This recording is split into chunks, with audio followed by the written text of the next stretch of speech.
ಪ್ರಸಿದ್ಧ ಪ್ರವಾಸಿ ತಾಣ ಗೋಲ್ ಗುಂಬಜ್ ಇರುವ ಬಿಜಾಪುರದಲ್ಲಿ ಓರ್ವ ಮಹಿಳೆ ಸರ್ಕಾರಿ ಕೆಲಸ ಪಡೆಯುವ ಹಂಬಲದಿಂದ ಪ್ರಭಾವಿ ಮುಖಂಡನ ಹಿಂಬಾಲಕನಿಗೆ ಹಣ ಕೊಟ್ಟು ಮೋಸ ಹೋಗಿದ್ರು. ಆದರೆ ಆ ಮಹಿಳೆ ಆತನಿಂದ ಎಷ್ಟೇ ಬಾರಿ ಹಣ ಪಡೆಯಲು ಪ್ರಯತ್ನಿಸಿದ್ರೂ ಆಗಿರಲಿಲ್ಲ. ಅಂತಿಮವಾಗಿ ಮಂಡ್ಯದ ಮಹಿಳಾ ಹೋರಾಟಗಾರ್ತಿಗೆ ದೂರು ಕೊಟ್ಟರು. ಈ ಪ್ರಕರಣ ಇತ್ಯರ್ಥಪಡಿಸಲು ಹೋರಾಟದ ಕಿಚ್ಚು ಇರುವ ಮಂಡ್ಯ ಜಿಲ್ಲೆಯ ಮಹಿಳಾ ಹೋರಾಟಗಾರ್ತಿ ಬರಬೇಕಾಯಿತು ನೋಡಿ. ಕರ್ನಾಟಕ ರಾಜ್ಯ ಧ್ವನಿ ಮಹಿಳಾ ಮತ್ತು ಮಕ್ಕಳ ಸಂಸ್ಥೆ ಅಧ್ಯಕ್ಷೆ ಮಹಿಳಾ ಹೋರಾಟಗಾರ್ತಿ ರಜನಿ ರಾಜ್ ಅವರೇ ಬಂದು ನ್ಯಾಯ ಕೊಡಿಸುವಲ್ಲಿ ಯಶಸ್ವಿಯಾಗಿದ್ದಾರೆ. ಹಣ ಕಳೆದುಕೊಂಡಿದ್ದ ಮಹಿಳೆ ಪಾರ್ವತಿ ಈ ಪ್ರಕರಣ ಇತ್ಯರ್ಥ ಆದಮೇಲೆ ಮರುಭೂಮಿಯಲ್ಲಿ ಓಯಾಸಿಸ್ ಸಿಕ್ಕಷ್ಟು ಖುಷಿಯಾಗಿ ಮಾತನಾಡಿದ್ದಾರೆ. ಸರ್ಕಾರಿ ಕೆಲಸಕ್ಕಾಗಿ 20 ಲಕ್ಷ ಹಣ ಕೊಟ್ಟು ಕೆಲಸವೂ ಇಲ್ಲದೆ ಹಣವೂ ಇಲ್ಲದೆ ಮೋಸ ಹೋಗಿದ್ದ ನನ್ನ ಸೊಸೆಗೆ ಕೊನೆಗೂ ರಜನಿ ರಾಜ್ ನ್ಯಾಯ ಕೊಡಿಸಿದ್ದಾರೆ ಎಂದು ಪಾರ್ವತಿಯವರ ಮಾವ ಹೇಳಿದ್ದಾರೆ. ಮೇಡಮ್ ಅವರ ಸೇವೆ ಅನನ್ಯ ಎಂದು ಹೊಗಳಿದ್ದಾರೆ. ಸಮಾಜದಲ್ಲಿ ಇಂತಹ ಪ್ರಕರಣಗಳು ನೂರಾರು ಇವೆ. ವಂಚನೆಗೆ ಒಳಗಾದವರು ಸಾವಿರಾರು ಮಂದಿ ಇರಬಹುದು. ಆದರೆ ಹೆದರಿ ಸಮಸ್ಯೆ ಬಗೆಹರಿಸಿಕೊಳ್ಳಲು ಮುಂದೆ ಬರ್ತಿಲ್ಲ. ಎಲ್ಲಿಯವರೆಗೆ ಮೋಸ ಹೋಗುವವರು ಇರ್ತಾರೋ ಅಲ್ಲಿಯವರೆಗೂ ವಂಚನೆ ಮಾಡುವವರು ಇದ್ದೇ ಇರ್ತಾರೆ. ಹೀಗಾಗಿ ನ್ಯಾಯ ಸಿಕ್ಕ ಖುಷಿಯಲ್ಲಿ ಪಾರ್ವತಿ ಕುಟುಂಬ ಸಂತಸಗೊಂಡಿದ್ದು, ಸಾಮಾಜಿಕ ಸಮಾನತೆಯ ಹರಿಕಾರ ಬಸವಣ್ಣನವರ ಭಾವಚಿತ್ರ ಇರುವ ಫೋಟೋ ಕೊಟ್ಟು ರಜನಿ ರಾಜ್ ಮೇಡಮ್ ಅವರನ್ನ ಗೌರವಿಸಿದ್ದಾರೆ. 7 ವರ್ಷಗಳ ನೋವಿಗೆ ನ್ಯಾಯ ಸಿಕ್ತು. ಅದು ಯಾರಿಂದ ಅಂದರೆ ಒಬ್ಬ ಮಹಿಳೆ ರಜನಿ ರಾಜ್ ಮೇಡಮ್ ಅವರಿಂದ. ನಾನು ಸಾಕಷ್ಟು MLAಗಳನ್ನು ಸಂಪರ್ಕಿಸಿದ್ದೀನಿ, ಸ್ವಾಮೀಜಿಗಳನ್ನು ಸಂಪರ್ಕಿಸಿದ್ದೀನಿ. ನಮ್ಮ ಕುಟುಂಬ, ರಾಜ್ಯ, ಕರ್ನಾಟಕ ಎಲ್ಲಿ ನನ್ನ ಬಗ್ಗೆ ಮಾತಾಡ್ತಾರೆ ಅವರು ಎಲ್ಲರನ್ನೂ ಕರುಣೆಯಿಂದ ಪ್ರೀತಿಯಿಂದ ಎಲ್ಲಿ ಮಾತಾಡ್ತಾರೆ ಅವ್ರಿಗೆಲ್ಲ ನನ್ನ ನೋವು ಏನಿದೆ ಎಲ್ಲ ತಿಳ್ಕೊಂಡಿನಿ. ಆದರೂ ನನಗೆ ನ್ಯಾಯ ಎಲ್ಲಿ ಸಿಕ್ಕಿರಲಿಲ್ಲ. ಒಬ್ಬ ಮಹಿಳೆಗೆ ಕೊನೆಗೆ ನನಗೆ ಕುತ್ತಿಗೆಗೆ ಸಾವಿನ ಸಮೀಪ ಬಂದಾಗ ಆ ದೇವರು ನನ್ನ ಕಾಪಾಡಿ ದೇವತೆ ರೂಪದಲ್ಲಿ ನನ್ನ ಕಾಪಾಡಿದ್ದಾರೆ. ಮೇಡಮ್ಗೆ ನಾನು ಎಷ್ಟು ಅಭಿನಂದನೆ ಸಲ್ಲಿಸಿದ್ರು ಕೂಡ ಅದಕ್ಕೆ ಸಾಧ್ಯ ಇಲ್ಲ. ಅಷ್ಟೊಂದ ಕೆಲಸ ಎಷ್ಟು ಅಂದರೆ 3 ಅವರಲ್ಲಿ ಮೈಸೂರಿಂದ ಬಿಜಾಪುರಕ್ಕೆ ಬಂದು ನನ್ನ ನ್ಯಾಯ ಒದಗಿಸಿಕೊಟ್ಟಿದ್ದಾರೆ. ಅವರಿಗೆ ನಾನು ಕೃತಜ್ಞವಾಗಿದ್ದೇನೆ, ಋಣಿಯಾಗಿದ್ದೇನೆ. ಧನ್ಯವಾದಗಳು. ಮಹಿಳೆ ಒಂದು ದೌರ್ಜನ್ಯದ ಒಂದು ಕಾನೂನಿನಲ್ಲಿ ನ್ಯಾಯ ಒದಗಿಸಿಕೊಡ್ಬೇಕಂತವ್ರು ನಮ್ಮ ಸೊಸೆ ಈಗಾಗಲೇ ಭಾಳ 7 ವರ್ಷ ತನಕ ಸಾಕಷ್ಟು ಪ್ರಯತ್ನ ಮಾಡೋರು.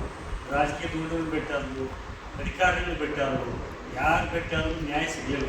ನ್ಯಾಯನೇ ಪರವಾಗಿತ್ತು ಮತ್ತು ನ್ಯಾಯದ ಪರವಾಗಿತ್ತು.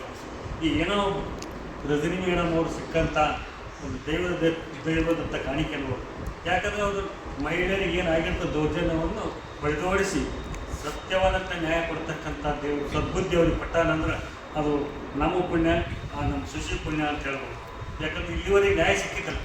ಈಗ ಸಿಕ್ಕಂಥದ್ದು ಅವ್ರಿಗೆ ದೇವರ ಹಾಗೆ ಆಯುರಾರೋಗ್ಯ ನಮ್ಮ ಬಿಜಾಪುರ ಜಿಲ್ಲೆಯ ಬಸವಣ್ಣನ ನಾಡಿನಲ್ಲಿ ಬಂದು ಆ ಒಂದು ನ್ಯಾಯ ಬಗೆಹರಿಸೋದಲ್ಲ. ಆ ಬಸವಣ್ಣನವರ ಆಶೀರ್ವಾದ ಅವ್ರಿಗೆ ಸದಾ ಹಾಗೆ ಬೆನ್ನಿಂದಿದ್ದು ಇಂಥ ದೌರ್ಜನ್ಯವನ್ನು ಪಕ್ಕು ಬಡಿಲಿಕ್ಕೆ ಅವ್ರಿಗೆ ಆಶೀರ್ವಾದ ಸದಾ ಇದ್ದೇ ಇರ್ತದೆ ಅಂತ ನಾನು ಇವತ್ತು ಒಂದು 4 ಮಾತು ಹೇಳಕ್ಕೆ ನಾವು ವಿಚಾರ ಕೋಟಿ ಪ್ರಣಾಮ ಮಾಡ್ತೀನಿ. ನಾನು ನ್ಯಾಯ ಕೊಟ್ಟದ ಸಲಾಗ ಯಾಕಂದ್ರೆ ಒಬ್ಬರು ಪಾಪ ಅಲ್ಲಿಂದ ಜರ್ನಿ ಮಾಡಿ 600 ಕಿಲೋಮೀಟರ್ ಜರ್ನಿ ಮಾಡಿ ಬಂದು ಇಲ್ಲಿ ಎಲ್ಲರಿಗೆ ಕೂಡ್ಕೊಂಡು ಅವ್ರು ನ್ಯಾಯ ಕೊಟ್ಟರು. ಅಸಲು ಕೋಟಿ ಕೋಟಿ ಶರಣ.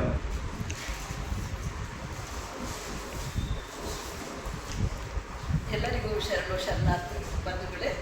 ನಾನು ಈ ದಿನ ಬಿಜಾಪುರ ಜಿಲ್ಲೆಯ ಸಿಟಿಯಲ್ಲಿದ್ದೀನಿ.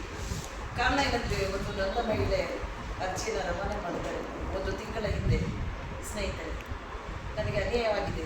ನಾನು ಸ್ಥಳೀಯ ಶಾಸಕರ ಹತ್ರ ಮತ್ತು ಪೊಲೀಸ್ ಇಲಾಖೆ ಹತ್ರ ರಕ್ಷಣೆ ಕೇಳ್ಕೊಂಡು ಹೋಗಿದ್ದೀನಿ. ನನಗೆ ನ್ಯಾಯ ಸಿಕ್ಕಿಲ್ಲ ಅಂತ ಹೇಳ್ತಾರೆ.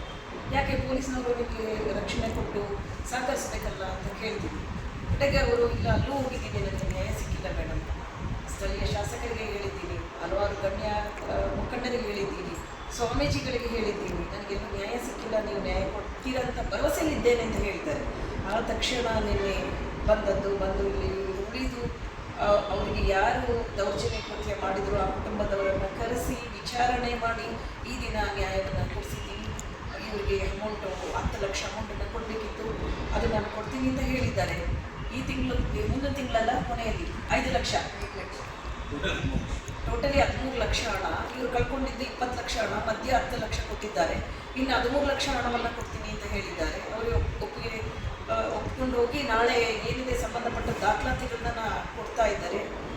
ಜೊತೆಗೆ ನಾನು SP ವರಿಷ್ಠಾಧಿಕಾರಿಯವರನ್ನು ಭೇಟಿ ಮಾಡ್ತೀನಿ. ಅವರು ಸಹ ಮೇಡಮ್ ದೂರು ಕೊಟ್ಟೋಗಿದ್ರು, ಏನೂ ಅವರು ಬರಲಿಲ್ಲ, ಮತ್ತು ಅಕ್ಲಮೆಂಟನ್ನು ಕೊಟ್ಟಿದ್ದೀವಿ, ಖಂಡಿತ ನಾವು ಏನು ಬೇಕೋ ಕಾನೂನು ರೀತಿ ನಾನು ಬಗೆಹರಿಸ್ತಾ ಇದ್ದೆ, ಮತ್ತೆ ಅವರೇ ಬಂದಿಲ್ಲ, ಕೇಳಿ ಅಂತ ಹೇಳಿದ್ದಾರೆ. ಇವರು ತಪ್ಪು ಮಾಡಿದರು. ಪೊಲೀಸ್ ಇಲಾಖೆಯವ್ರನ್ನ ಇವರೇ ಹೋಗದೆ ದೂರದಲ್ಲ, ಇವ್ರು ಹೋಗಿ ದೂರನ್ನ ಹೇಳಿ ಬರೋದು ಸುಮ್ಮನೆ ನಿಂತ್ಕೊಳ್ಬಾರ್ದು, ಮತ್ತೆ ಏನಾಯಿತು ಅಂತ ಕೇಳಬೇಕು. ಹೋದ್ಮೇಲೆ ಅವರೇ ಪ್ರೊಸೀಜರ್ನ ಫಾಲೋ ಮಾಡ್ತಾರೆ. ಇವ್ರು ಮಾಡಿಲ್ಲ, ಏನೂ ಮಾಡಿಲ್ಲ. ಕಡೆಗೆ ನನಗೆ ರಾಜಕಾರಣ ಎಲ್ಲಿ ಹೋದ್ರು ನನಗೆ ನ್ಯಾಯ ಸಿಗಲಿಲ್ಲ. ಒಂದು ಮಹಿಳೆ ಅರ್ಥ ಮಾಡ್ಕೊಂಡು ಇಲ್ಲಿವರೆಗೂ ಅವ್ರು ಎಷ್ಟು ಪ್ರಾಬ್ಲಮ್ ಆದರೂ